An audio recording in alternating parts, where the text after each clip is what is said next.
Nasihat Ustaz tentang keutamaan menuntut ilmu agar kami istiqomah dan tidak melalaikan menuntut ilmu karena terlalu sibuk mencari nafkah dan rezeki. Ilmu ini akhi, ilmu syar'i hukumnya wajib.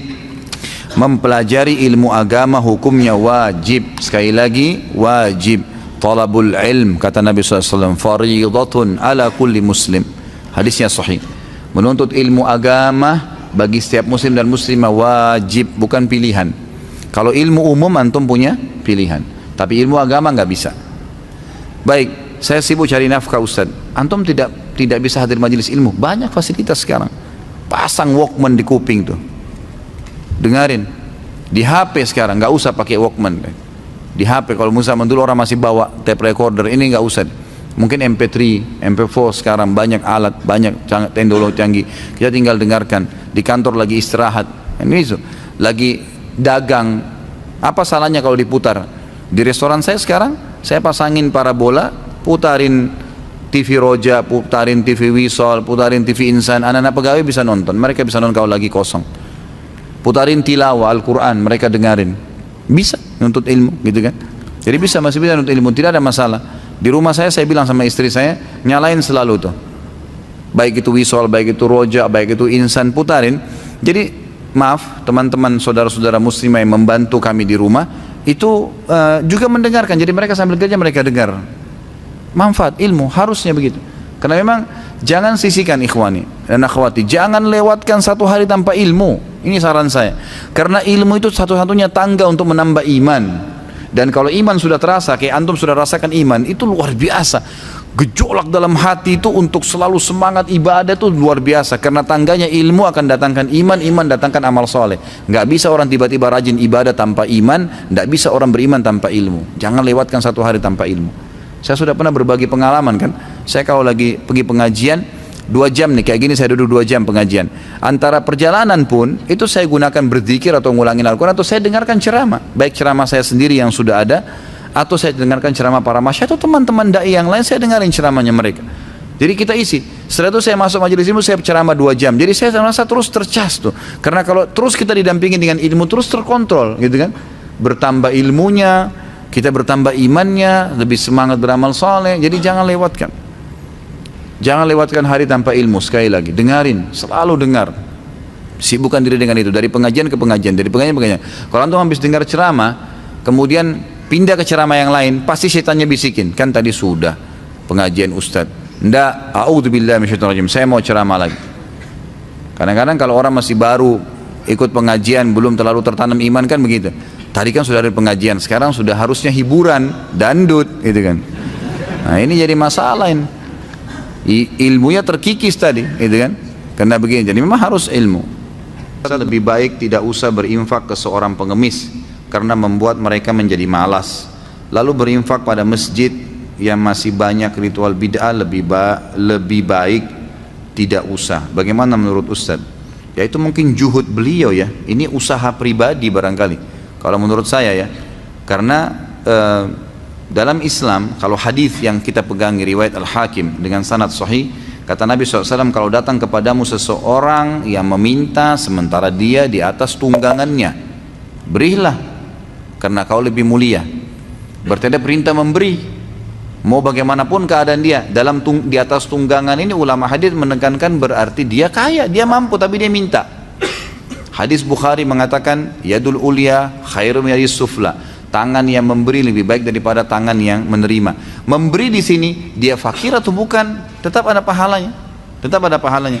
Terlebih lagi kalau imam fakir, tadi hadis-hadis yang sudah saya sebutkan sebelum saya baca pertanyaan, bagaimana Nabi SAW memotivasi para sahabat disuruh sedekah walaupun dia punya 1 kurma bagi 2, kalau ada orang susah bagi 2, kasih, gitu kan. Sampai-sampai kalau dia cuma punya 1 butir kurma disuruh bagi 2, kasih orang susah kalau dia lihat, gitu kan. Seperti itu motivasi dalam agama. Kalau ada perkataan seorang ustadz, dia mengatakan bahwasanya tidak usah memberi karena melatih pengemis untuk terbiasa. Dari mana dia punya jaminan si fakir yang sedang minta itu, yang mengemis itu memang bisa bekerja? Bukankah sekarang, saya tanya ikhwani, bukankah sekarang banyak sarjana menganggur? Bukankah banyak orang yang fisiknya masih sehat mau bekerja jadi pembantu rumah tangga nggak diterima? Banyak sekali, gitu kan? Saya temui kemarin menjelang lebaran di depan tempat saya di Condet itu, banyak sekali orang, kesian satu keluarga dengan istrinya, dengan anaknya pakai gerobak sampah keliling. Saya kira tadinya ngangkat sampah. Saya tanya, Bapak mau ngangkat sampah? Oh enggak. Saya hanya jalan-jalan sama istri anak saya. Maksudnya kalau ada sesuatu dia dikasih, dia terima. Dan apa yang dikasih, makanan kah, pakaian kah, ditaruh di gerobak sampahnya itu. Itu kalau kita lihat fisiknya masih kuat, suaminya masih kuat, istrinya kuat, anak-anaknya semua pintar-pintar, ada jalan. Tapi buktinya nggak mungkin, saya yakin kalau mereka dapat kerjaan, mereka mau kerja seperti itu. Kotor-kotoran untuk apa gitu kan? Pasti orang manusia tidak senang. Tapi begitulah, tidak semudah apa yang kita bayangkan. Jadi jangan kita tarik potensi yang sedang ada atau kelebihan yang sedang ada pada diri kita berarti semua orang sama gitu. Kita bisa melamar kerja, dapat kerja, berarti semua orang bisa dapat kerja. Buktinya banyak orang yang ditolak melamar kerja gitu kan, banyak. Jadi kita nggak bisa tahu. Makanya dalam Islam hukumnya hukum zahir yang kelihatan. Ada orang minta, kasih aja. Oh dia menipu nanti Ustadz, itu urusan dia sama Allah. Karena Allah nggak mentaklif kita, nggak membebankan kita sampai pada tingkat menilai dia ini bohong atau enggak. Nggak ada urusan sama kita itu. Saya sudah pernah kasih contoh. Sekarang di majelis kita ini tiba-tiba ada orang datang bawa proposal masjid. Nih, masjid butuh 100 juta. Kita nyumbang semua. Sebulan kemudian kita tahu orangnya nipu, nggak mau masjid. Kita rugi? Demi Allah enggak, sama sekali enggak. Kita tetap dapat pahala sesuai dengan niat kita mau masjid. Allah akan kasih itu. Dianya dihukum karena menipunya, gitu kan? Jadi nggak ada celah kita temukan untuk tidak memberi orang. Allahu a'lam. Ada satu pendapat memang, ada satu saran ulama, kalau ketahuan orang itu ahli maksiat, jelas-jelas uang itu akan dipakai pada maksiat kepada Allah, perbuatan bid'ah atau dia melakukan perbuatan syirik, atau misalnya memang dia minta uang untuk minum khamr, jelas-jelas kita tahu dia pakai mabuk, nah itu boleh ditolak kalau kita tahu ya. Tapi kalau kita nggak tahu secara zahir, orang datang minta, kasih aja, nggak usah lihat ya bagaimana penampilan dia. Itu yang saya tahu, Allahu a'lam.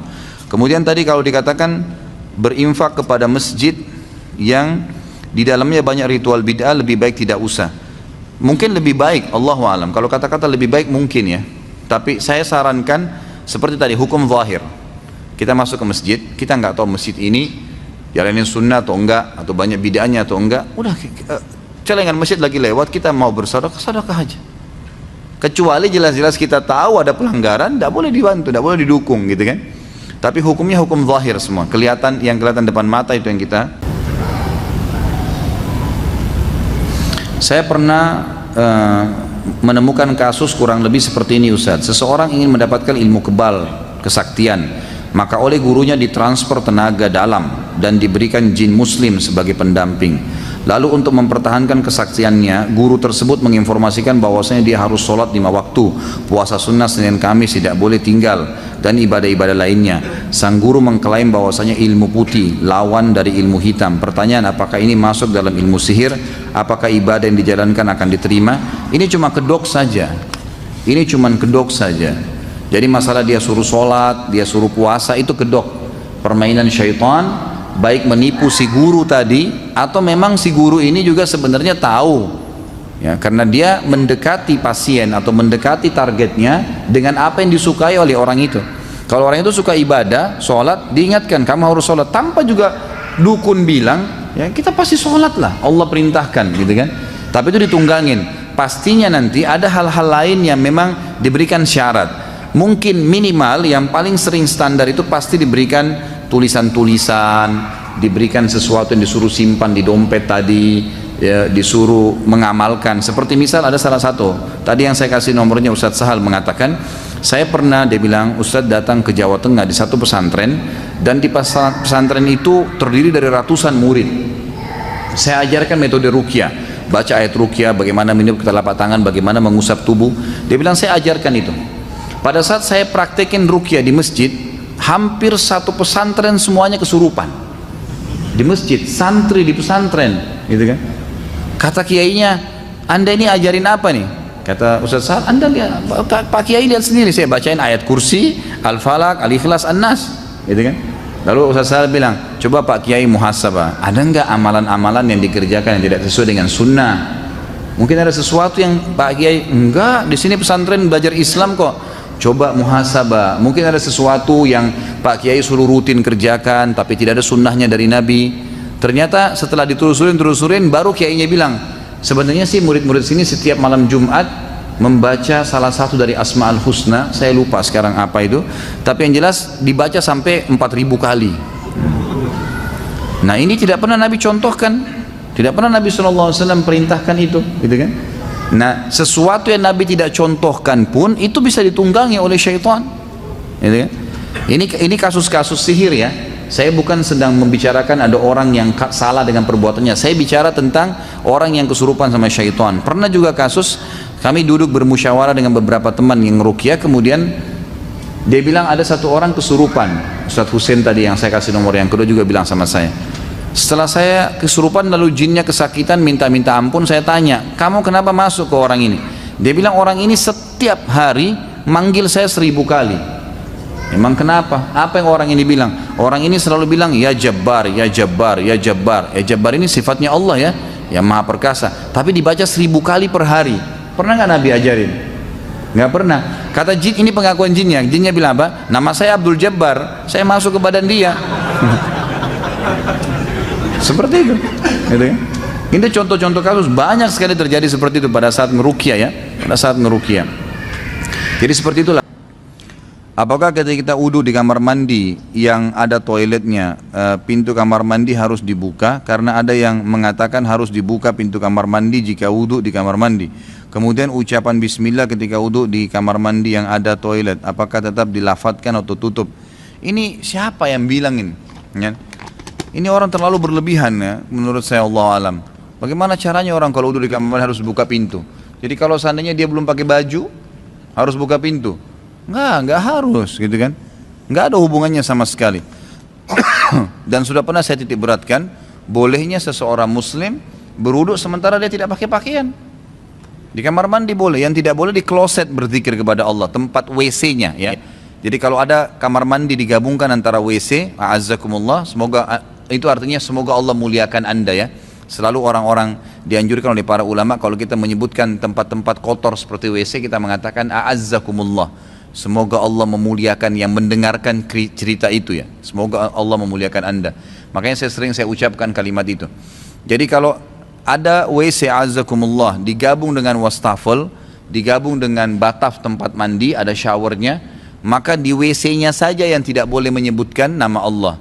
Tapi kalau di wastafel mau wudu boleh baca bismillah.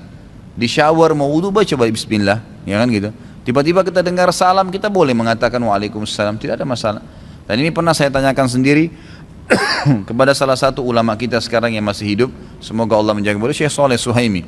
Itu kan beliau pernah datang ke Jakarta dan saya yang kebetulan sambut beliau, dan di hotel pada saat beliau menikah dengan salah satu murid saya dari Buton ya, dari Sulawesi sana. Kemudian waktu baru menikah sebelum dibawa ke Saudi, dibawa ke Madinah. Sekarang mungkin ini cerita sudah 9 tahun, 10 tahun yang lalu ya, pada saat awal beliau menikah dengan salah satu akhwat kita itu dan dibawa ke Madinah.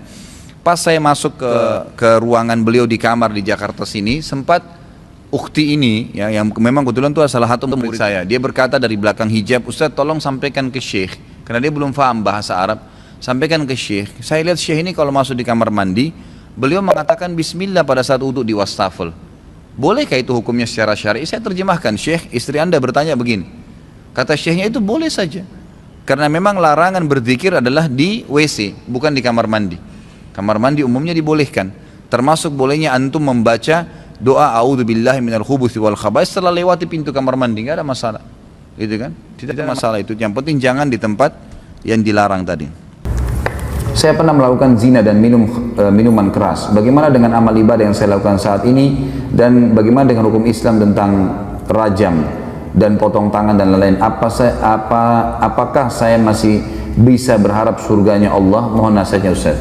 Pertama sekali, hukum dalam Islam kisos. Potong tangan, dipenggal lehernya, potong tangan kalau mencuri, dipenggal kalau membunuh, dirajam kalau berzina. Ini berlaku bagi orang yang kepergok. Berlaku bagi orang yang kepergok. Tidak berlaku bagi orang yang antum pernah berzina 5 tahun lalu, sekarang sudah taubat. Lalu antum datang kepada seorang ustaz atau kiai, saya sudah berzina, rajam saya. Bukan begitu.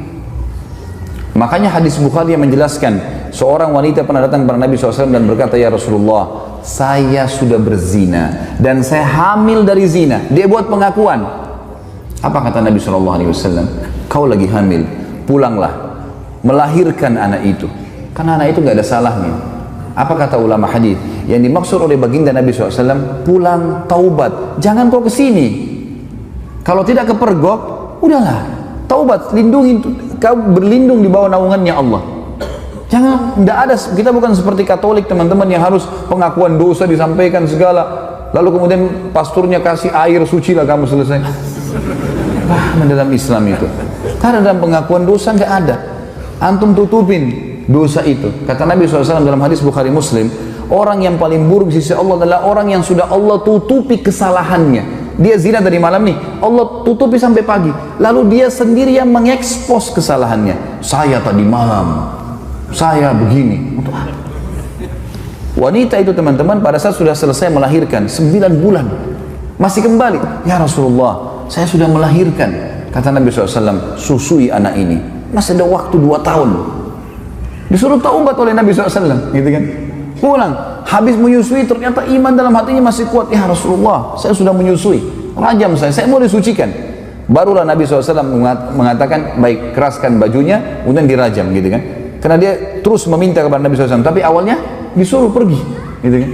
Lalu kemudian teman-teman sekalian yang terjadi, waktu lagi dilempar, ada seorang sahabat mengatakan, semoga Allah melaknatmu, kenapa kau berzina? Kata Nabi SAW, jangan kau laknat dia, perempuan ini, demi zat yang ubun-ubunnya Muhammad dalam genggamannya, dia telah bertaubat, kalau dibagi untuk 70 orang penduduk Madinah cukup buat mereka semua masuk surga. Luar biasa orang ini, jangan lihat. Ada pernah sahabat mengatakan, ya Rasulullah, saya mencium seorang wanita di pinggir Madinah, asabtul nisa, asabtul mar'ah.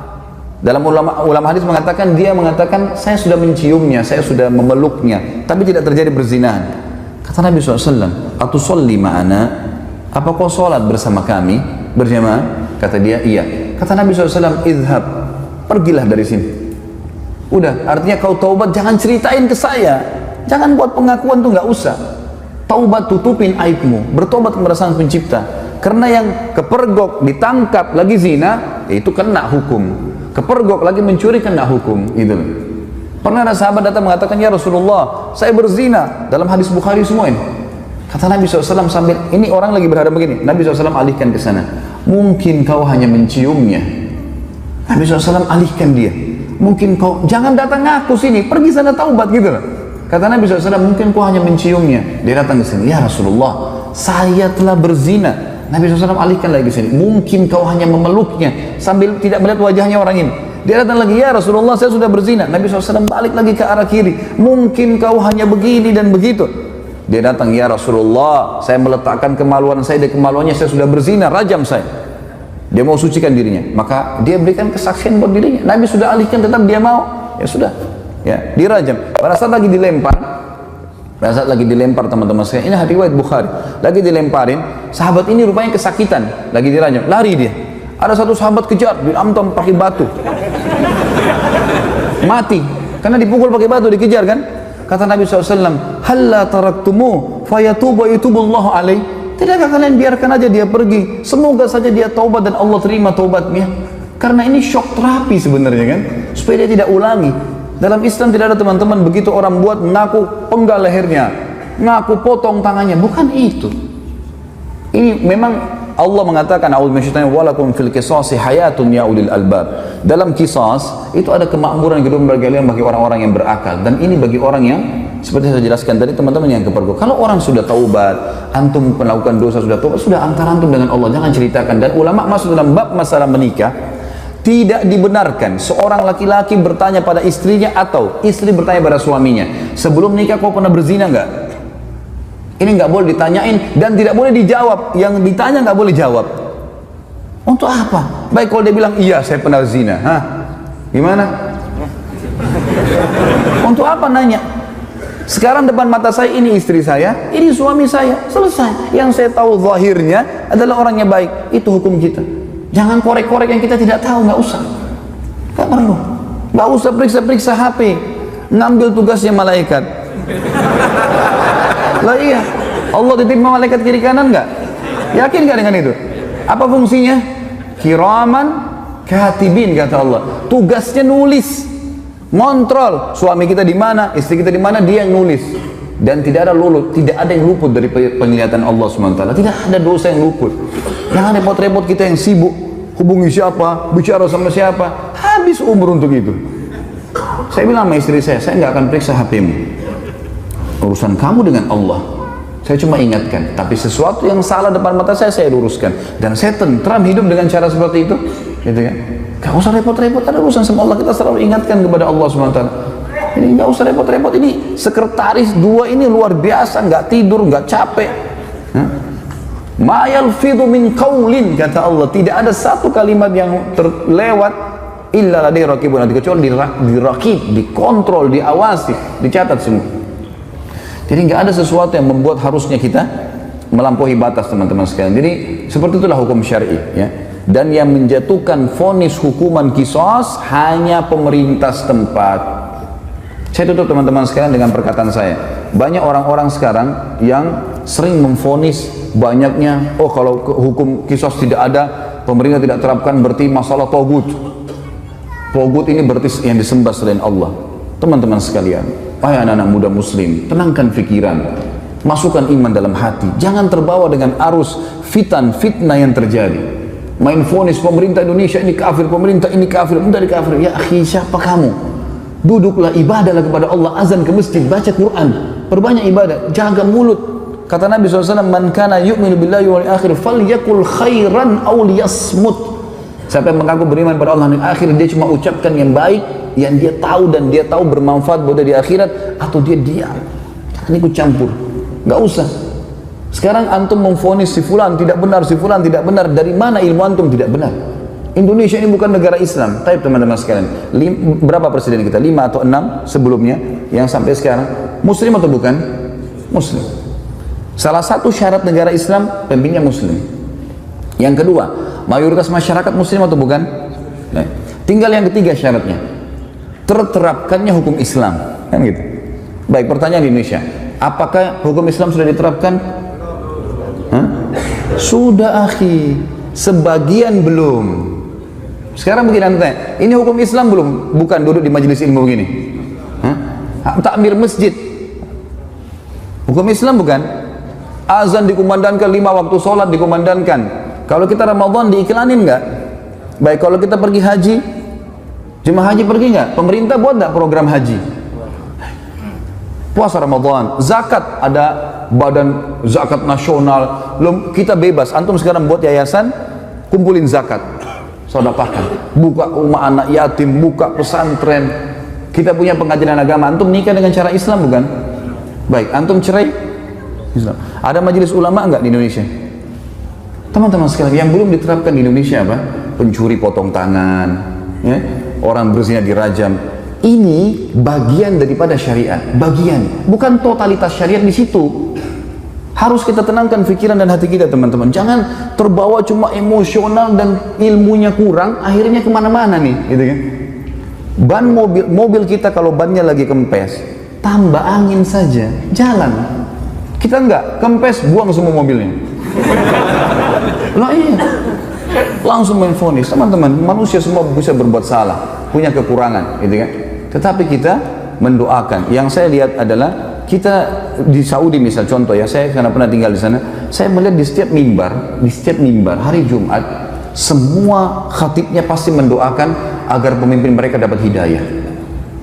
Bayangkan kalau kita punya, saya dapat data teman-teman di Jakarta Selatan saja, kita punya 2.200 masjid dan musola. 2.200 masjid dan musola. Ini mungkin sejumlah dengan masjid di negara-negara muslim yang lain yang kecil. Ini baru Jakarta Selatan, kita punya 5 wilayah Jakarta. Ada pusat, ada barat, ada utara, ada timur, ada selatan. Ini kalau 2.000 aja setiap wilayah, kita punya 10.000 masjid. Bagaimana kalau seluruh Indonesia? Bagaimana kalau semua orang ini, ya, kalau 10.000 masjid teman-teman berarti ada 10.000 khatib, ya. Kalau kita punya misal seluruh Indonesia anggaplah 5.000, 100.000 masjid. Semuanya mendoakan, ya Allah berikan hidayah pemimpin kami, ya Allah berikan mereka menerapkan Al-Quran dan Sunnah, ya Allah. Terus kita doakan kebaikan. Masa dari sekian ratus ribu orang mukmin berdua tidak diterima sama Allah? Daripada kita main vonis, kita main salahkan, comot sana, ganti sini, vonis ini, kehidupan apa ini gitu? Coba kembali kepada ilmu yang benar teman-teman. Sekali lagi saya mengajak anak muda muslim untuk tenangkan pikiran, jangan terbawa arus, tenangkan hati teman-teman, nuntut ilmu, perbanyak ibadah buat antum sendiri. Mati kalau datang kita nggak bisa lepas, nggak harus antum tua dulu baru meninggal dunia. Maka sibukkan pada hal yang bermanfaat. Allahu alam. Ini tentu saja saya tutup teman-teman sekalian dengan kalimat saya bukan menggurui, saya tidak pernah menyebutkan nama orang alhamdulillah di majelis saya tidak mau memvonis siapapun salah, tapi kita kembali kepada wahyu Allah subhanahu wa ta'ala sesuai dengan pemahaman para sahabat. Ini adalah hal yang paling tepat. Coba antum kembalikan kepada ini, maka hati kita akan tenang. Oh ternyata Ibnu Abbas, oh ternyata si fulan, oh ternyata si fulan. Ini yang insya Allah kan sudah cukup buat kita. Allahu alam. Mohon dimaafkan kalau ada salah tentunya, dan juga kalau ada benar pasti dari Allah. Kita berdoa kepada Allah sang pencipta agar seluruh amal yang pernah kita kerjakan diterima olehnya dengan kemahamurahannya, dan semoga saja semua dosa yang pernah kita kerjakan dimaafkan dan diganti pahala. Juga sisa umur kita semoga diberkahi di harta, di keluarga, di umur, dan juga pekerjaan, serta puncaknya kita diberikan oleh Allah sang pencipta masuk surga tanpa hisab. Dan tentu kita berharap ya Allah surga firdausmu yang maha luas dan juga yang maha sempurna. Ya Allah, kami mohon kepadamu agar engkau menolong saudara-saudara kami di Palestina, di Syria, di Yaman, di Irak, di Myanmar, dimanapun mereka berada yang sedang tertindas. Ikhlaskan niat mereka, terima para syuhada mereka, muliakan Islam di tangan mereka dan tangan kami semua, serta partisipasikan kami bersama mereka di pahala baik dengan doa, dengan harta, juga dengan jiwa kami. Dan semoga dengan kemahamurahanmu ya Allah, yang kami yakin engkau sedang melihat kami sekarang, dan juga malaikatmu sedang menghadiri majlis ilmu ini, agar engkau menyatukan kami semua di surga firdausmu tanpa hisab, di mana engkau satukan kami di majlis ilmu yang mulia ini. Tentu selanjutnya teman-teman sekalian kita berdoa, kita berharap agar Allah subhanahu wa ta'ala sekali lagi mengikhlaskan niat kita, menjadikan majelis ilmu ini sebagai ilmu yang bermanfaat. Dan saya memohon ampun bila ada sesuatu yang salah kepada Allah sang pencipta, dan juga untuk saudara kita semua hadir di sini, dan kedua orang tua kita dan seluruh muslimin dan muslimat, agar semuanya dimaafkan kesalahan-kesalahannya. Subhanakallahumma wa bihamdika asyhadu an la ilaha. Perang Yaman saat ini banyakan juga yang bilang itu tanda-tanda kiamat. Apakah ada hadisnya?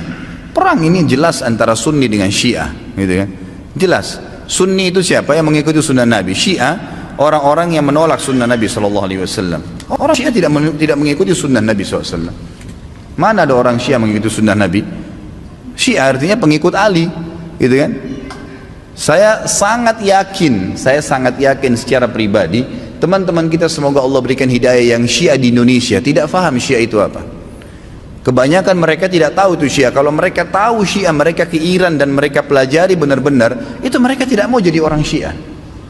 Saya punya teman-teman, waktu saya di Jakarta ini ada orang-orang asli dari sana, ya, orang-orang Arab dari Irak dan dari Iran asli dari sana, dan mereka memang Syiah dasarnya. Pernah duduk sama saya bersama-sama.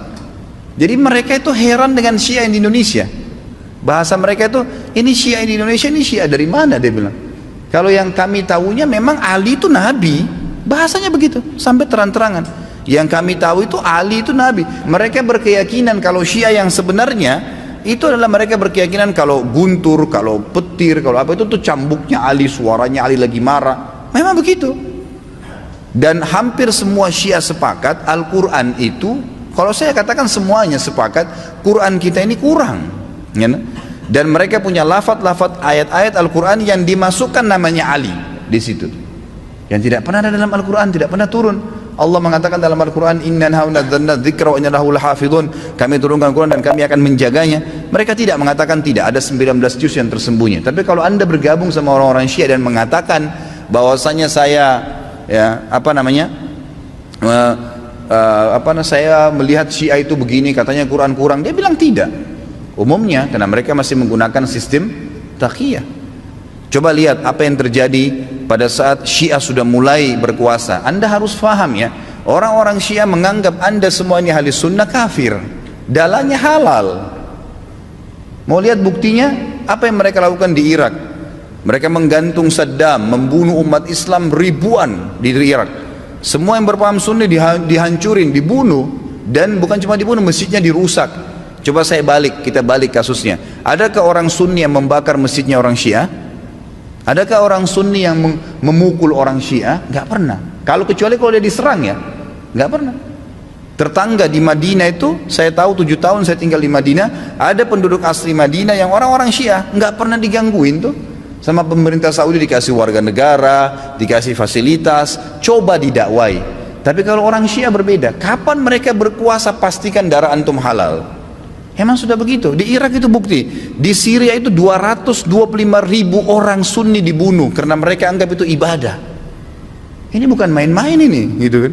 Bukan main-main. Dan mereka pada saat melihat di dua negara ini berhasil di Irak. Irak sekarang itu cuma kedoknya namanya Irak, tapi dia sudah bagian dari Iran. Ini sudah bagian dari Iran. Kemudian mereka berhasil lagi di Syria. Sampai sekarang Bashar belum berhasil dikalahkan oleh pasukan mujahidin di sana. Mereka masuk lagi ke Yaman.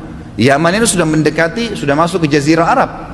Pada saat mereka masuk ke Yaman, mereka melakukan hal yang sama. Mereka sebarkan isu, subhanallah, di Indonesia hari-hari sekarang ini mereka lakukan hal yang sama. Apa yang mereka lakukan? Lemparin isu ke pemerintah Yaman waktu itu, kalau orang-orang yang berfaham Sunni ini teroris, fahamnya radikal, keras, dan seterusnya. Seperti itu. Lalu pemerintahnya buat apa? Bersama-sama dengan kelompok Syiah ini untuk menyerang ahli sunnah. Itu yang terjadi. Pemerintahnya nggak sadar, gitu kan? Pemerintahnya nggak sadar. Setelah orang-orang Sunni, dai-dainya banyak yang ditangkapi, gitu kan? Apa yang terjadi?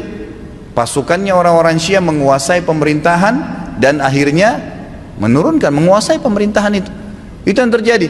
Baru berapa hari berkuasa sudah dipasang pelang-pelangnya Khomeini, sudah pakai simbol-simbol Syiah semuanya, halal darahnya ahli sunnah. Ini pemahaman Islam dari mana ini? Pemahaman dari Islam dari mana membunuh seorang muslim? Nggak mungkin, gitu kan? Sekali lagi ya, orang-orang Sunni tidak membunuh orang-orang Syiah kecuali memang mereka melakukan kerusakan. Mereka tinggal di tengah-tengah umat muslimin, gitu kan? Dianggap bagian dari umat Islam, didakwahin. Orang yang sesat harus didakwahin, gitu kan pemahamannya. Ya, jadi jelas sekali. Nah sekarang ternyata orang-orang Houtsiyin, istilahnya Houthi itu, orang-orang Syiah yang dari Iran mereka masuk ke Yaman dan mereka membantai kaum muslimin di sana. Mereka bilang apa? Musim haji ini kami akan serang Mekah. Mendengar statement tersebut, kira-kira apa yang dilakukan oleh Raja Salman? Beliau ambil keputusan, ini orang sudah gila nih. Mereka pernah melakukan beberapa tahun yang lalu, kurang lebih 30 atau 40 tahun yang lalu, orang-orang Syiah pernah masuk dari wilayah Persia di Iran dan mereka membantai jemaah haji.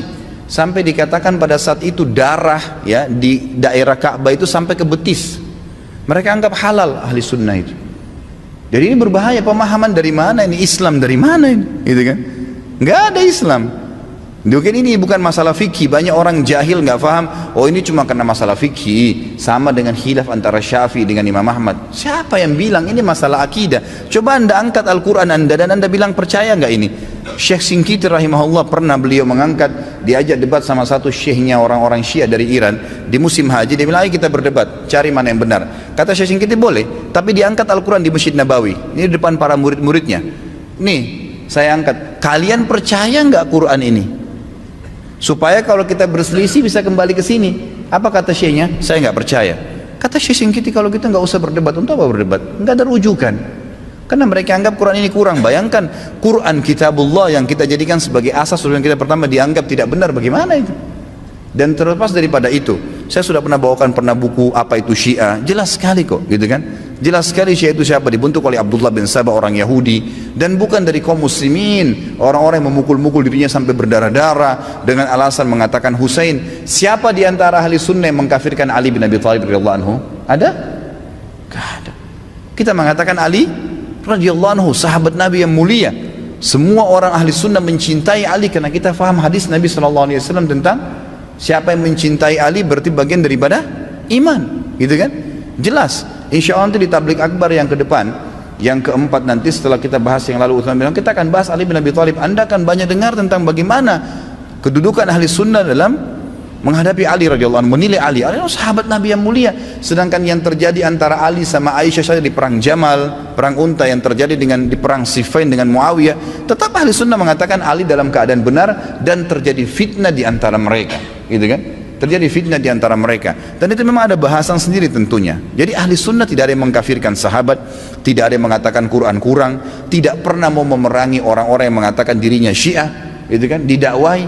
Tapi kalau kita balik orang Syiah, mengkafirkan sahabat, Aisyah, Abu Bakar, mengatakan Quran kurang, menghalalkan darahnya kaum muslimin dari ahli sunnah, dan fakta lapangannya ada.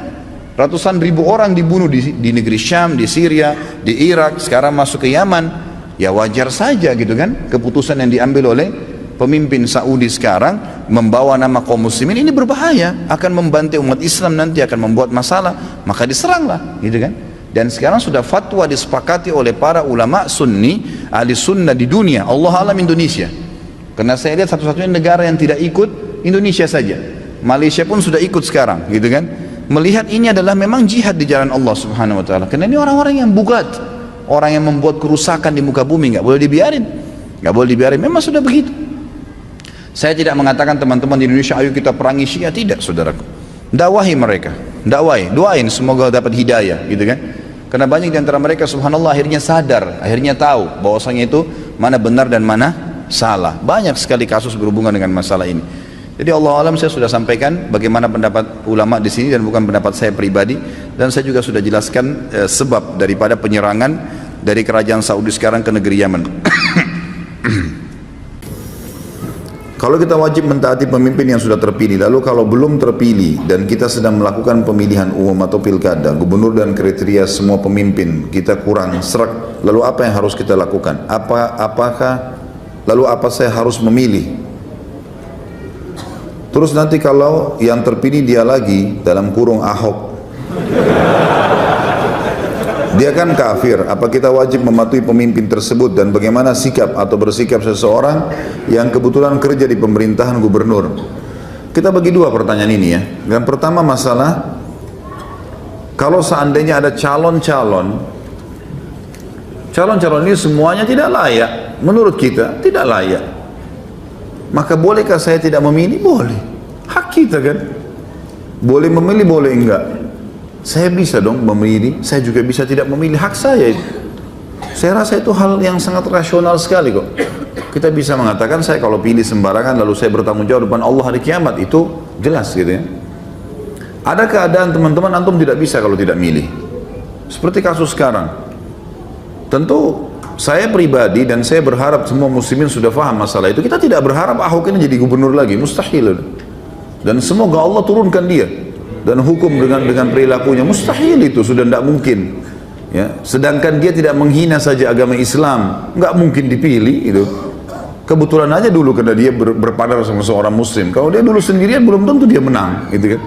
Sekarang secara kebetulan karena peraturan pemerintah kita, yang satu jadi presiden, yang satu jadi gantinya kan gitu. Kalau dia sendirian belum tentu gitu. Saya sangat yakin sebenarnya kalaupun dia mencalonkan diri lagi belum tentu dia menang kok. Kecuali ada permainan-permainan yang tidak benar, tidak fair, Allahu a'lam. Tapi dia sudah menghina Islam, maka mustahil. Kalau masih ada orang Islam yang dukung, ini munafik. Munafik, jelas. Allah mengatakan dalam surah An-Nisa ayat 138, 139. Allah mengatakan dan beritakan berita kepada orang-orang munafik bahwasanya mereka akan kena siksa yang pedih, orang-orang yang menjadikan orang kafir sebagai pemimpin mereka dan meninggalkan orang-orang yang beriman. Apakah mereka mengira ada kemuliaan di tengah orang-orang kafir itu? Ketahuilah, kemuliaan dan kemenangan di sisi Allah saja. Jadi jelas Allah menyebutkan dalam An-Nisa 138, 139, orang-orang yang membela pemimpin non muslim di wilayah muslim adalah munafik. Jelas sampai dia bertaubat. An-Nisa mengatakan itu. Makanya saya ingatkan An-Nisa 138, 139, kembali ke ayat itu. Siapa orang tanya, ada yang bela pemimpin ini, tunjukkan ayat itu. Tetap dia tidak mau, ya Anda munafik. Allah yang berfirman. Mau marah terserah, silahkan marah. Ya. Nggak ada yang takut dengan dia marah gitu. Jelas-jelas salah kok, gitu kan. Di situ justru dibutuhkan kejantanan seorang mukmin. Salah ya salah, mau bagaimanapun tidak ada masalah. Mati itu di tangan Allah Subhanahu wa ta'ala, gitu kan. Kecuali kalau memang masalah masih ada toleransinya, mungkin. Nah kalau misalnya pemimpin itu dua-duanya muslim, kemudian memang kita tidak serak, ya sudah hak kita. Tapi kalau nanti orang ini pun misal, insya Allah tidak, dia mencalonkan diri lagi, maka tidak ada pilihan, antum harus milih si muslim, cari yang muslim, tidak boleh antum biarkan tidak memilih. Ini saya sudah bilang pada pertemuan beberapa pertemuan yang lalu, kalau salah yang sempat tanya, sudah ditanyakan oleh beberapa masyayikh ya, di antara guru yang saya sangat hormati Syekh Sulaiman Ruhaili, beliau salah satu tenaga pengajar di Masjid Nabawi sekarang, dan beliau Masya Allah kapabilitasmu sangat bagus. Untuk kami tanyakan masalah ini, beliau mengatakan jelas sekali kok bahasanya. Kalau keadaan seperti Jakarta sekarang, kalaupun orang ini betul-betul tercalonkan, waktu itu belum ada pembicaraan dia menghina Islam ya. Waktu kami tanyakan ini belum ada penghinaan Al-Maidah 51, belum terjadi. Beliau tetap mengatakan kalau betul terjadi ada pemimpin non-muslim tercalonkan, pemimpin muslim tercalonkan, maka dipilih pemimpin muslim walaupun ada kekurangannya. Nggak bisa tidak. Jadi jelas sekali di sini. Ya. Sekarang pertanyaan selanjutnya yang kedua dari masih sama, bagaimana kalau terlanjur ada pemimpin non-muslim? Saya sudah pernah jelaskan ini. Kasus pada saat Ahok dipilih jadi pemimpin, jadi gubernur, gitu kan? Selama dia belum menghina Islam, saya yakin kita tahu semua. Ada di antara ulama-ulama kita atau dai-dai kita yang mengatakan berontak lawan Ahok sebelum dia hina ya, nggak pernah kan? Nggak ada sama sekali. Nggak ada ustadz-ustadz bicara, nggak ada dai yang nyalain. Sesuai dengan hukum Allah kita patuhi. Yang tidak hukum Allah tidak sesuai kita tinggalkan. Sekarang kenapa kita ribut masalah ini? Karena memang dia menghina Islam, sudah lain ceritanya.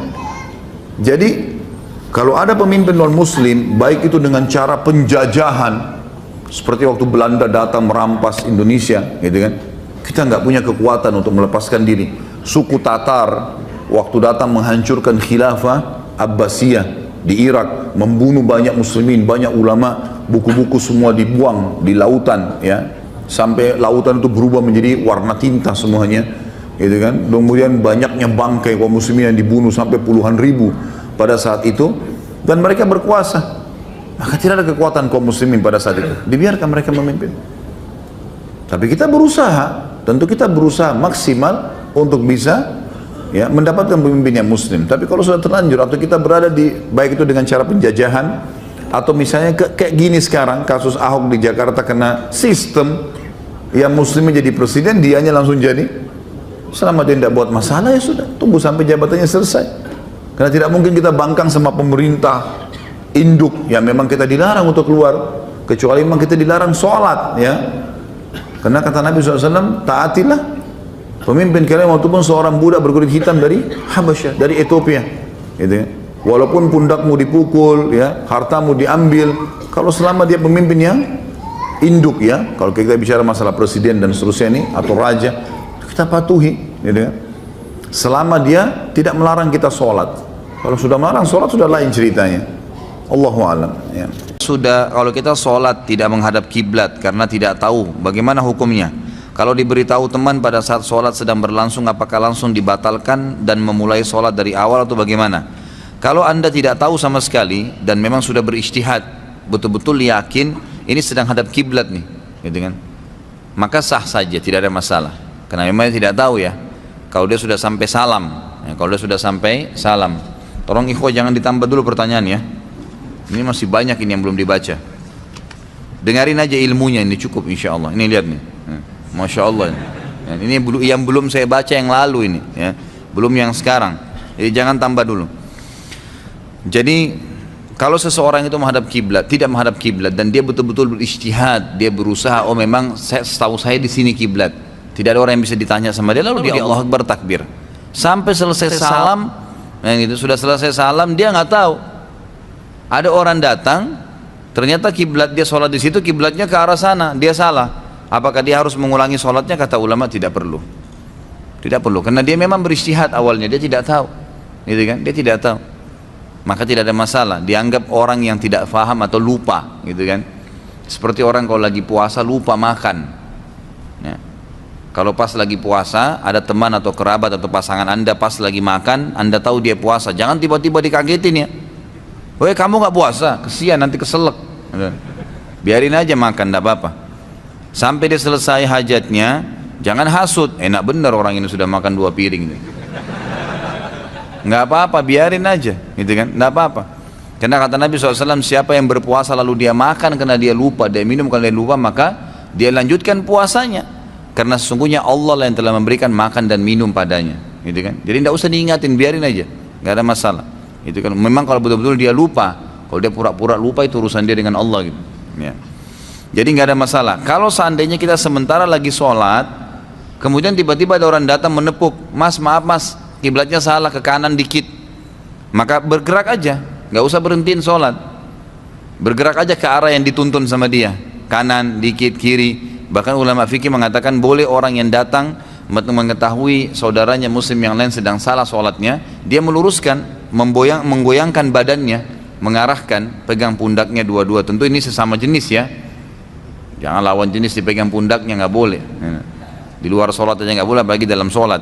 Pegang pundaknya, arahkan ke kanan sedikit, mas ini salah, ini mbak harus ke kiri, dengan diberikan syarat, itu tidak masalah. Tapi kalau sudah sampai salam, maka nggak ada masalah. Batu akik semakin marak, apalagi saat ini sedang demam batu sojol, gitu, yang konon mempunyai kekuatan menambah kekuatan orang yang memakainya dan mencuci tangan dengan air rendaman batu tersebut. Bagaimana menasihati orang tersebut? Apalagi yang punya pemikiran tersebut adalah orang tua kita sendiri. Ini nggak boleh semua. Dari mana batu bisa memberikan sesuatu itu? Kalau ditanya hukum memakai cincin dalam Islam boleh nggak? Boleh. Nabi SAW menggunakannya, tapi Nabi SAW menggunakan di jari kelingkingnya dan sebelah kanan. Kalau orang muslim laki-laki menggunakannya karena niat Nabi pakai, sunnah boleh. Tapi tidak pernah ada riwayat menjelaskan Nabi meniup-niupi ayat di situ di cincinnya. Nabi tidak pernah tiupin ayat. Para sahabat banyak pakai cincin, tidak pernah ada riwayat menjelaskan meniup-niup bacaan tertentu di cincinnya, nggak, dipakai sebagai hiasan. Itu saja. Jangan dibumbu-bumbuhin nih. Kita ini paling ahli membumbui ya. Luar biasa nih di Indonesia bumbu-bumbu ini. Jadi harus dijauhi ini membumbui ini. Tidak perlu, gitu kan? Tidak perlu. Batu ini bisa direndam. Saya ketemu dengan satu orang pengusaha waktu itu di Makassar, kemudian dia bilang sama saya, Ustadz, ada baru nih, saya bayar 8 juta beli. Apa ini? Ini dia lihat sama dia seperti kristal gitu. Nih, ini katanya Ustadz direndam di air, diminum, nanti aura tubuh kita keluar. Saya langsung bilang, taruh di sini, ini buhul, hancurin. 8 juta Ustadz, hancurin. Siapa suruh beli? Nggak boleh gitu kan. Sekarang itu dinamakan apalah istilahnya, ada banyak nama-nama tertentu ya. Tapi kebetulan yang dia beli kalau nggak salah cakra atau apa gitu ya. Itu direndam di air lalu mengeluarkan aura. Ini tidak ada saudaraku, tidak ada.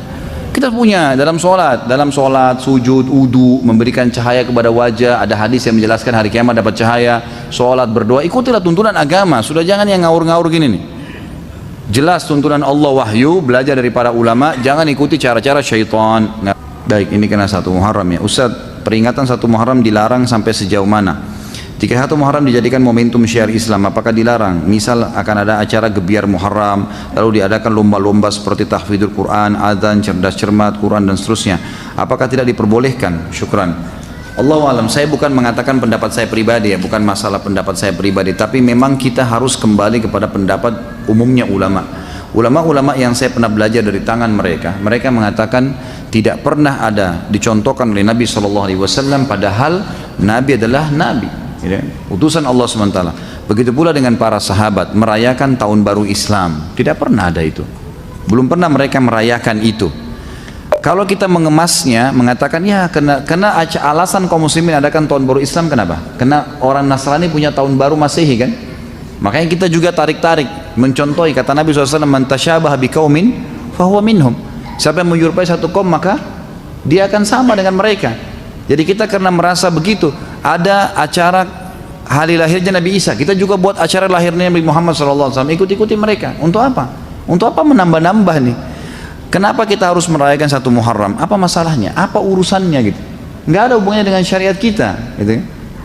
Maaf, jangan tersinggung kalau saya membahasakan begini ya, karena kita kan di Indonesia setiap orang katanya punya hak untuk menyampaikan. Saya juga punya hak menyampaikan apa yang saya pelajari kan gitu. Sebagaimana ada orang yang sesat menyampaikan segala macam pendapat yang salah, kita cuma meminta dalil saja, kembali kepada kemurnian agama. Permasalahannya adalah belum pernah diriwayatkan Nabi SAW merayakan, kiai dan nurul kita tidak pernah merayakan 1 Muharram dengan alasan apapun, lomba kuda kah, lomba manah kah, nggak pernah ada kan, nggak pernah ada sama sekali. Maka tidak perlu diadakan, karena kalau anda buka itu nanti tahun depan arahkan lagi, nanti dari cerdas cermat pindah ke ini, pindah ke itu, nanti macam-macam terbumbu-bumbu hilang, ya kan? Terbumbu jadi macam-macam, jadi kemana-mana. Nabi SAW tidak pernah rayakan Isra dan Mi'raj.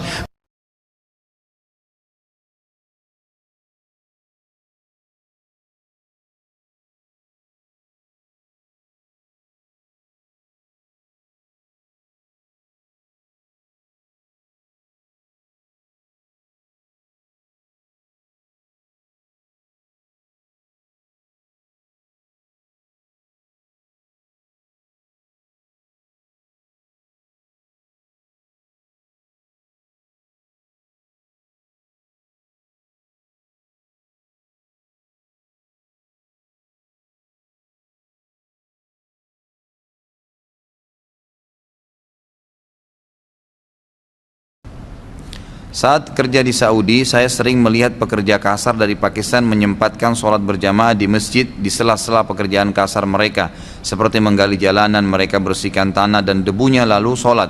Meskipun ada bau yang kurang sedap karena bersebelahan dengan mereka. Kalau di sini tukang-tukang bangunan kalau diajak sholat selalu bilang pakaiannya mereka kotor atau merasa bau keringat sehingga kadang tidak sholat sama sekali.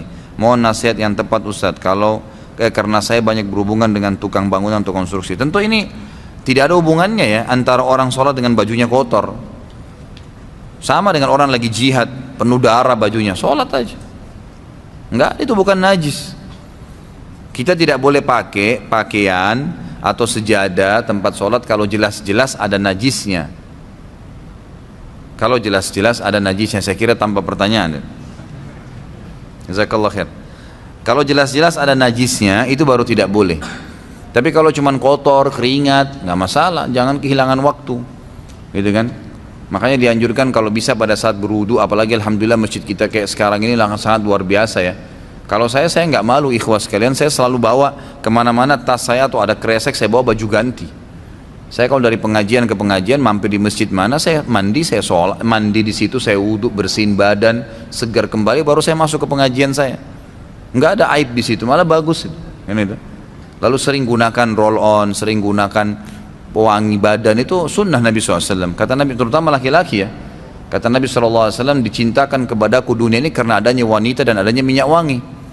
Makanya aneh kalau ada laki-laki nggak suka minyak wangi itu. Jauh dari sunnah Nabi SAW.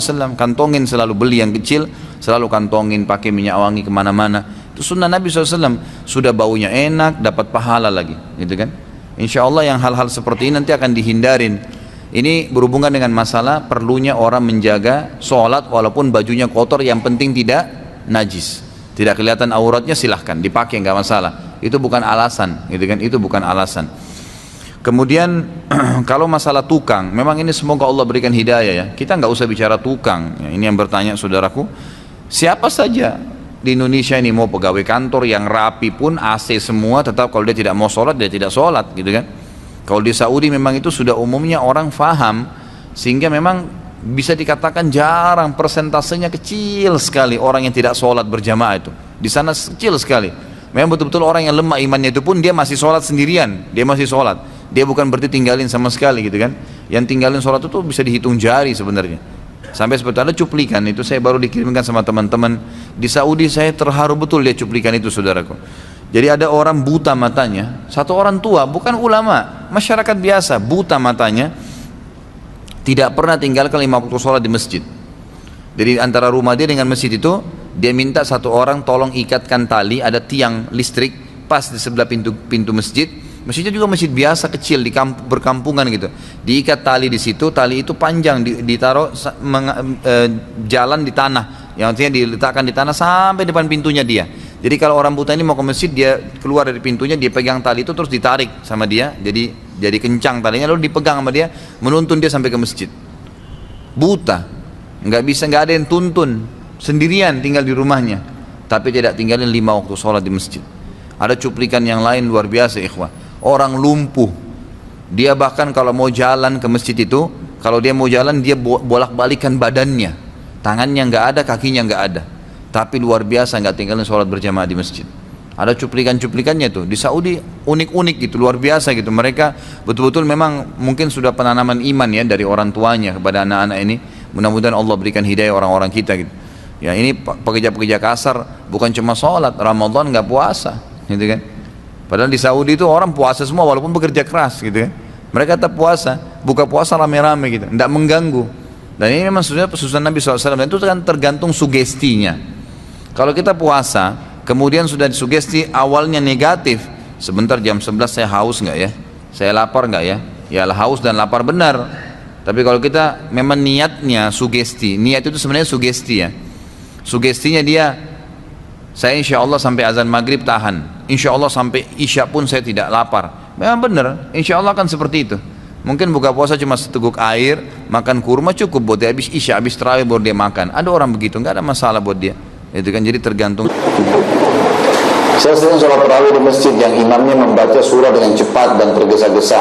apakah sah sholatnya, dan apakah ada anjuran membaca salawat setelah selesai 2 rakaat sebelum bangun ke rakaat berikutnya. Tentu saja kita dianjurkan cari masjid yang sholatnya bagus, yang tumak nina, karena tumak nina itu syarat wajib ya. Teman-teman kita di Indonesia ini banyak mengaku mazhab Syafi'i, tapi tidak menjalankan pemahaman Imam Syafi'i dalam sholat. Imam Syafi'i memasukkan syarat wajibnya sholat tumak nina, tenang, baca Al-Quran pelan-pelan, tenang, harus begitu. Tak boleh buru-buru. Kita sudah inna ata'ina wal asr dan sholatnya luar biasa. Berulang. Tak apa-apa yang dikejar. Untuk apa? Begitu keluar saya sudah sholat. Iya, dicatat. Tapi pahalamu berapa? Gitu. Kan gitu. Sholat dengan tenang. Sholat dengan tenang. Jadi walaupun 23 rakaat. Di Mekah 23 rakaat setiap malam 1 juz kan? Bisa. Apalagi kalau dibagi. Jadi sebaiknya mencari masjid yang tenang. Kalau salawat atau bacaan zikir antara sholat ini belum pernah ada sunnahnya. Tidak pernah disebutkan kepada kita, dinukil kepada kita bahwasanya baginda Nabi SAW itu antara sholat dengan sholat baca salawat atau baca zikir tertentu, nggak ada sama sekali. Jadi beliau langsung saja berdiri dan mengerjakan sholat, dan itu sudah dipraktikkan oleh para imam-imam kita di 2 masjid yang masyhur, Masjid Haram dan Masjid Nabawi Madinah. Orang lain, dan sampai saat ini orang tersebut tidak Ana pernah meminjamkan uang kepada orang lain dan sampai saat ini orang itu belum membayar utang. Apakah ini termasuk pembersihan dosa di dunia sebelum yang tadi Ustadz sampaikan? Tentu saja. Semua cobaan yang datang kepada kita sebagai orang muslim di dunia itu akan jadi pembersihan dosa. Semuanya. Termasuk uang antum yang tidak dibayar oleh orang lain.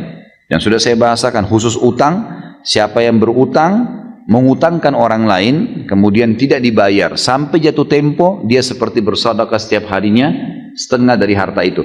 Kalau sudah sampai jatuh tempo dan dia belum bayar, double pahalanya, gitu kan? Double. Jadi seakan-akan kita sedekahkan setiap hari double itu. Maka mungkin kalau orang tidak utang dengan kita, maka kita tidak akan sedekah sebanyak itu, tidak dapat pahalanya. Bersangka baiklah dengan Allah. Apakah sekarang neraka sudah dihuni oleh manusia, Ustaz? Tidak ada manusia, tentunya manusia kayak kita dari anak Adam tidak ada.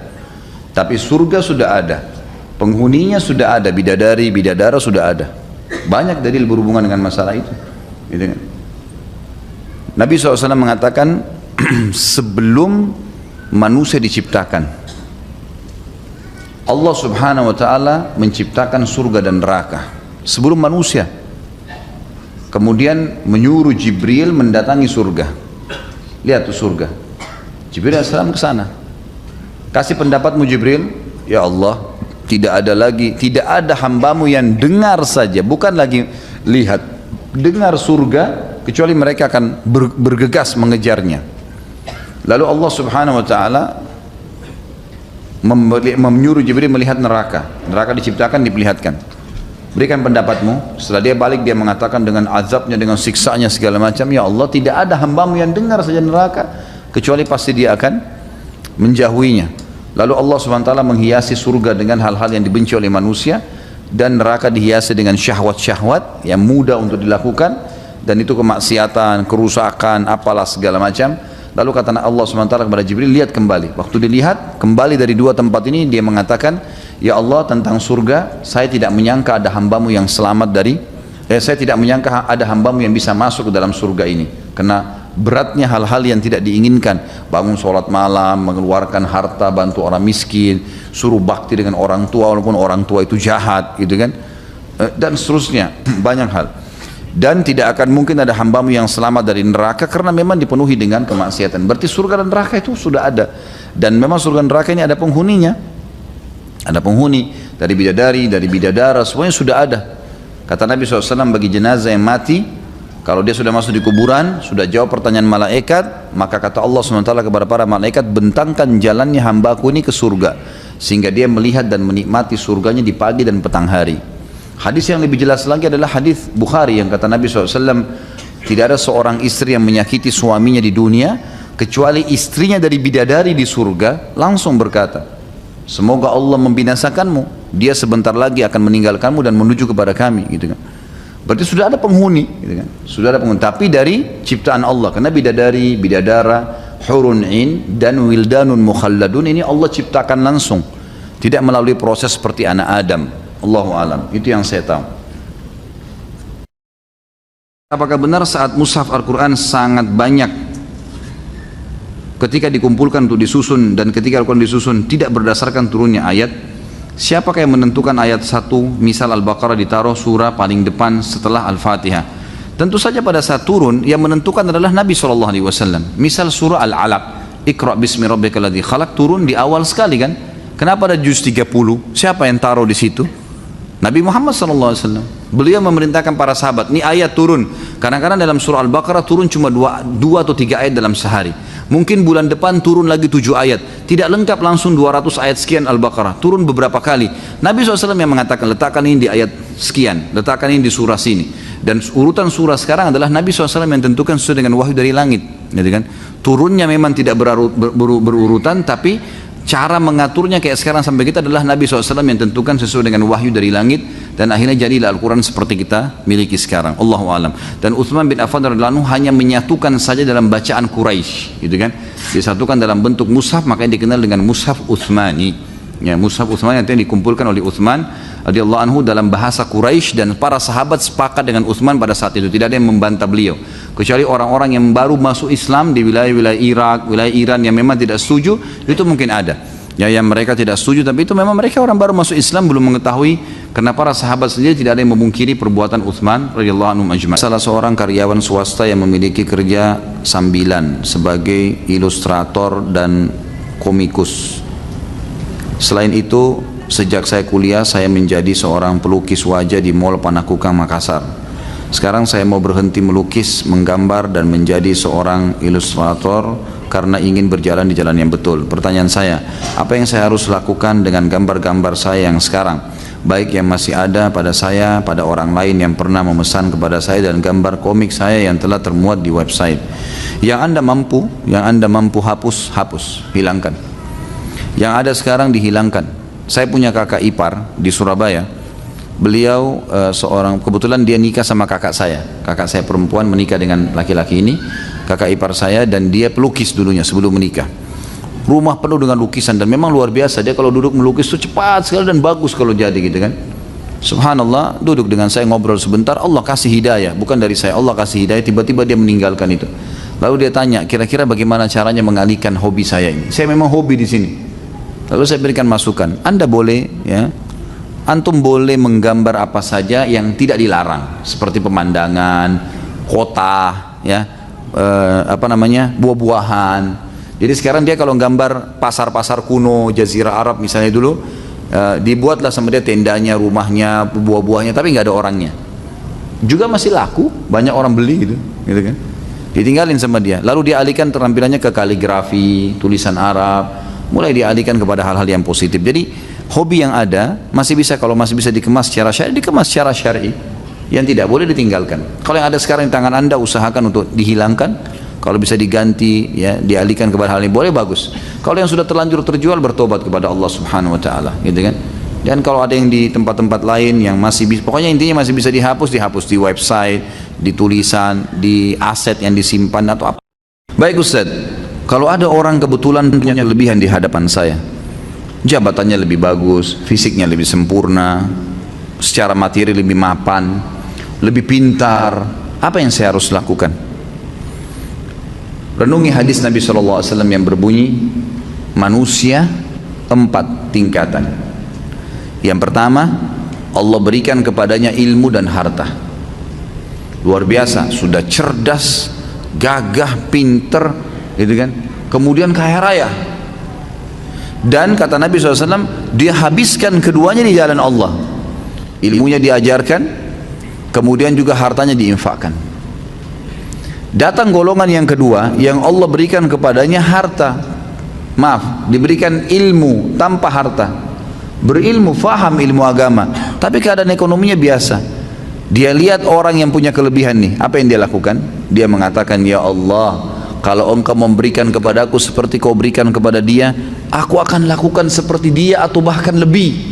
Kata Nabi SAW, fahuma fi ajri sawa, dua-duanya akan sama pahalanya.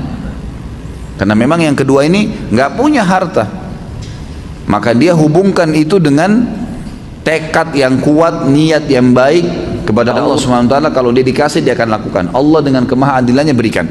Si yang pertama nggak dizalimi, dia dapat semuanya.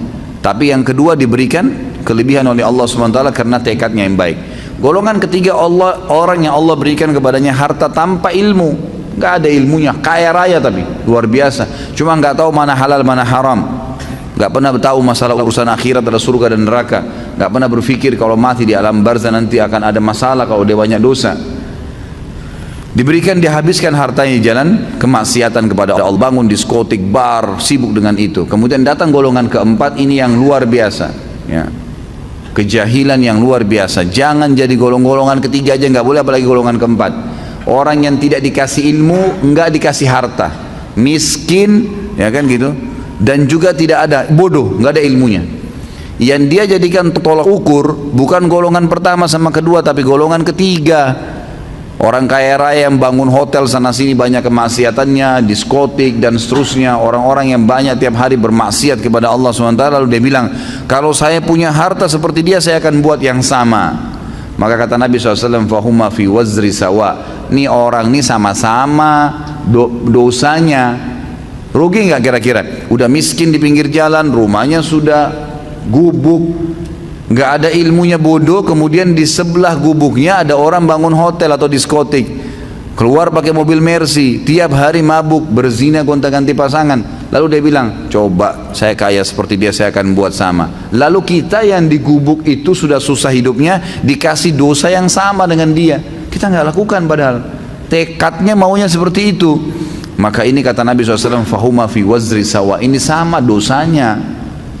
Jadi selalu jadi tolok ukur orang yang berprestasi dan baik, Allah berikan kebaikan-kebaikan padanya, lalu dia habiskan di jalan Allah. Abu Daud, lalu ada seorang laki-laki dari Muzaina atau Juhaina bertanya kepada Nabi SAW, wahai Rasulullah, bagaimana kita harus beramal? Apakah amalan itu berdasar pada takdir yang telah berlalu atau berdasarkan pada sesuatu yang baru?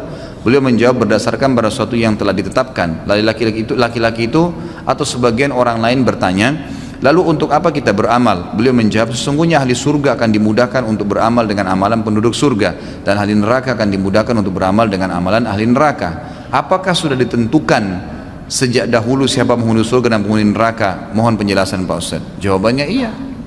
Iya. Kita sekarang ini Allah sudah tahu mana penghuni surga, mana penghuni neraka. Tetapi bukan paksaan dari Allah, bukan Allah jabarkan. Jabar itu dalam istilah bahasa Arab, Allah paksa dia harus jadi neraka atau di surga, bukan. Tapi Allah dengan keluasan ilmunya, dalam akhir surah Al-Anfal patokannya itu Allah mengatakan, a'udzubillahi minasyaitonirrajim, wa qad ahata bikulli syai'in ilma, dan Allah meliputi segala sesuatu dengan keluasan ilmunya. Kata para ulama, Allah tahu semua sebelum menciptakan langit dan bumi, sebelum menciptakan semua makhluk, manusia, jin, malaikat, tumbuh-tumbuhan, hewan-hewan, semua sebelum menciptakan, Allah sudah tahu kalau saya ciptakan nanti dari awal dia hidup sampai dia mati apa yang dia lakukan, Allah sudah tahu dengan keluasan ilmunya. Itulah keluasan ilmu Allah Subhanahu wa taala. Ini yang dimaknakan dengan waqad ahata bikulli syai'in ilma. Allah meliputi segala sesuatu dengan keluasan ilmunya. Jadi Allah memang sudah tahu. Karena Allah sudah tahu si fulan ini kalau saya ciptakan nanti dia akan pilih perbuatan penghuni neraka, maka Allah mudahkan jalannya dengan itu. Saya kasih contoh. Saya pernah jelaskan ya, saya reviewkan kembali. Takdir ada dua macam, ada mutlak dan ada ikhtiar. Ada yang mutlak, antum tidak bisa campur tangan di situ. Lahir dari rahim ibu siapa, ya, paras wajah kita, warna kulit, umur kita, berapa lama kita akan meninggal, itu semua fungsi-fungsi anggota tubuh, kuping mendengar, mata melihat, hidung menghirup, lidah mengecap, bibir mengucap, semua itu fungsi, tidak bisa dialihkan. Nggak ada orang bisa makan dengan kupingnya, nggak ada orang bisa mendengar dengan matanya, sudah begitu. Itu takdir mutlak namanya. Allah memang yang pilihin. Itu hak kuasa Allah SWT. Ada takdir yang kedua, ikhtiar. Ini yang sering orang tidak faham. Artinya berhubungan dengan perilaku kita sehari-hari. Makan, minum, tidur, menikah, semua itu adalah ikhtiar.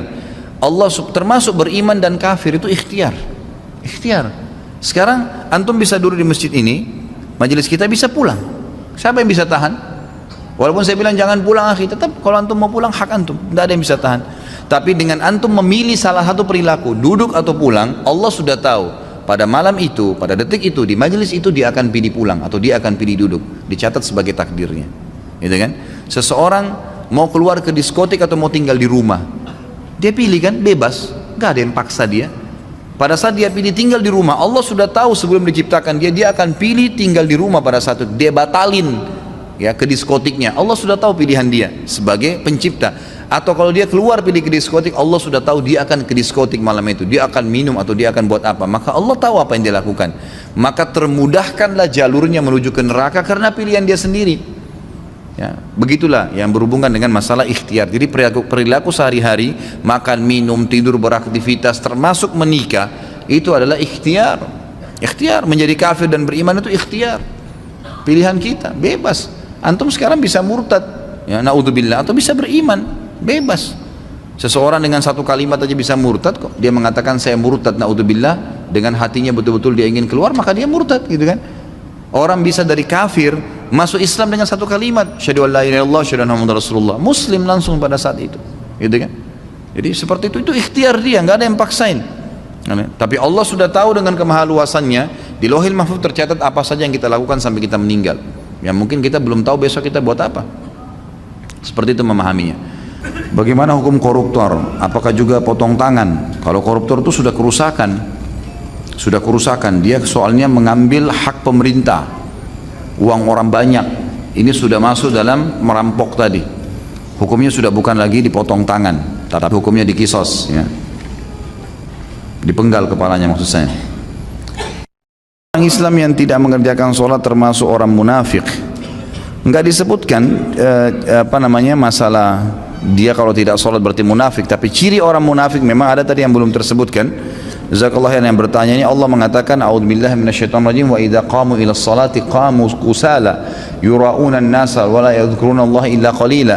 Mereka kalau sholat mereka bermalas-malasan, malas sekali. Dan dalam hadis sahih Bukhari dikatakan asyaddus sholati al-munafikin al-isya' wal fajr. Sholat yang paling berat bagi orang munafik itu isya dan subuh, karena mereka waktunya tidur, malas bangun, kan? Jadi ini cirinya memang mereka, dan mereka tidak berzikir kepada Allah kecuali dengan sangat sedikit sekali. Itu pun kalau mereka lakukan sholat dan zikir karena riya, karena ingin dipuji oleh orang. Tapi di sini kalau apakah semua orang Islam tidak sholat munafik, ini tidak bisa kita patok seperti itu. Karena bisa saja mungkin dia belum paham hukum, mungkin Allah alam. Ada orang yang mungkin dari ayahnya, ibunya sendiri di kampung atau di kota dia tinggal nggak pernah sholat, biasa sholat kapan dia mau. Anaknya pun tumbuh besar dalam kondisi tersebut, dia nggak tahu kalau itu wajib. Nah, orang tuanya sendiri tidak sholat itu bukan mustahil. Jadi ada sebuah kaidah penting kata ulama dalam melalui kehidupan ini, jangan patok orang lain seperti diri kamu. Itu kaidahnya, kan gitu. Jadi ada beberapa kaidah-kaidah yang ulama keluarkan, diantaranya jangan patok orang lain. Ini dalam masalah akhlak ya. Dalam tazkiyatun nufus, mensucikan diri, jangan patok orang lain seperti dirimu. Begini, kalau seandainya kita sudah sholat malam, kita sudah ibadah, alhamdulillah sudah ibadah kepada Allah Subhanahu wa taala, sudah bagus, tutup aurat, jalanin perintah agama, jangan patok semua orang seperti kita. Belum tentu. Memang nggak bisa. Maksudnya adalah bisa ada orang lebih baik daripada kita dari itu. Mungkin kalau kita sholat malam hanya setengah jam sebelum subuh, ada orang dari jam 2 malam bangun, ada. Kalau kita cuma hafal beberapa surah Al-Quran, ada orang hafal 30 juz Al-Quran. Kalau kita hafal 30 juz, ada orang yang mengulangi Al-Quran sampai berulang kali. Sampai disebutkan ciri khasnya Utsman bin Affan radhiyallahu anhu yang akan kita bahas hari Sabtu nanti. Beliau ciri khasnya yang luar biasa itu, beliau menutup witir yang 1 rakaat itu. 1 rakaat, saya nggak tahu nih bagaimana sholat malamnya beliau ya, karena belum temukan riwayatnya. Tapi disebutkan dalam riwayat beliau kalau sholat witir itu baca 30 juz di rakaat terakhirnya. Jadi kita biasa baca qul huwallahu ahad, itu pun masya Allah cepatnya luar biasa gitu kan. Ini 30 juz di salat witir yang 1 rakaat. Itu bagaimana Allahu a'lam, itu berkah Allah kasih gitu. Tapi tiap malam 30 juz khatam. Tiap malam. Bagaimana itu? Kita mau bandingkan ibadah kita dengan mereka ini bagaimana gitu. Luar biasa jauhnya antara langit dan bumi. Jadi jangan patok diri kita seperti orang lain, seperti kita belum tentu. Ada juga memang orang yang tidak seperti kita, mungkin kita masih lebih baik dari dia, tapi belum tentu kita lebih baik dari dia, ya kan gitu. Mungkin memang dia subhanallah kurang di sholat malam, tapi dia lebih baik di sedekah. Mungkin dia sholat malamnya kapan dia bisa, tapi kalau sedekah masya Allah 100.000, 1 juta, 100 juta mungkin. Sementara Anda masih 1000 terus gitu kan. Beda, nggak boleh dipatok orang lain itu sesuai dengan kita, sama dengan orang bermaksiat. Orang maksiat juga begitu kata ulama, sama kaidahnya. Ada orang dia patok, semua orang sama seperti dia, padahal tidak. Mungkin ada orang lebih buruk daripada dia, atau ada orang yang nggak seperti dia, mungkin sudah taubat. Teman-temannya dulu ada yang sudah taubat, lalu dia bilang, kau juga dulu begini. Yang jangan lihat dulunya orang, sekarang sudah lain. Itu kan dalam Islam seperti itu. Jadi jangan jadikan patokan itu. Kalau saya tahu, Allah alam, tidak pernah ada riwayat yang menjelaskan kalau orang tidak sholat berarti dia munafik. Karena memang bisa saja dia belum tahu hukum atau memang masih bermalas-malasan. Tapi ciri memang orang munafik kalau bangun sholat mereka malas dan penuh dengan riya. Ustaz, saya bekerja di satu perusahaan, saya masuk kerja dengan jaminan ijazah. Tapi ijazah yang saya gunakan pada saat sekolah menyontek, bahkan membayar uang ke guru untuk mendapatkan jawaban. Apa hukumnya Ustaz? Anda berdosa dengan menyonteknya, tapi ijazahnya insya Allah tidak ada masalah. Kecuali kalau memang ijazah itu dasarnya tidak ada, kita nggak pernah ikut sekolah di situ, nggak pernah ikut sekolah lalu kita beli ijazah, nah itu tidak sah. Ijazah tidak sah, uangnya juga tidak halal kita dapatkan setelah itu. Tapi kalau dasarnya kita ujian, tapi ada di antara materi yang sempat kita nyontek, mungkin tidak semuanya, sehingga lulus misalnya, kita berdosa dengan itu, tapi ijazahnya tetap. Dan istri bekerja dan pendapat istri lebih besar dari saya, tapi dalam penggunaan istri saya tidak bisa mengatur pengeluarannya atau boros. Pertanyaannya, apakah saya boleh mengambil alih untuk mengatur kebutuhan sehari-hari dan penghasilan istri saya? Penghasilan istri saya minta untuk mengaturnya. Kalau hasilnya dia, hasil keringat dia, tergantung dia mau atau tidak. Tidak ada hak antum di situ. Warisannya, hasil bisnisnya, hasil gaji kerjanya, nggak ada hak antum 1 rupiah pun. Walaupun dia lebih besar, antum tetap wajib yang menafkahi rumah. Tidak boleh tidak. Kecuali dalam satu keadaan si istri tanazul. Tanazul itu kayak udah deh nggak apa-apa, nggak usah kasih nafkah, atau kita saling bagi deh nafkahnya. Misal itu baru boleh. Masalah kasus kita mau mengambil alih untuk mengatur karena istri tidak tahu, kita mau buatin pembukuannya, lebih ngerti masalah manajemennya, nggak ada masalah, asal dia mau ya berhubungan dengan uang dia. Kalau nafkah setiap bulan itu hak antum. Seorang laki-laki dia tahu kebutuhan rumahnya 5 juta, dia tahu istrinya nggak bisa kelola, maka dia yang ambil alih, boleh, malah itu boleh, karena itu memang hak dia. Jadi dia yang aturin, kamu mau butuh beli apa, bilang sama saya, mau beli susu, mau beli ini, mau beli itu, mau beli sabun, oke kita temanin. Ini loh laporannya seperti ini ya, ini pengeluaran kamu, tadi kamu belanja 500 ribu, 700 ribu, kita atur, gak ada masalah. Karena itu nafkah dari kita, tapi uang dia nggak ada hak kita di situ teman-teman sekalian, nggak boleh, jangan sentuh. Itu hak dia, mutlak ya.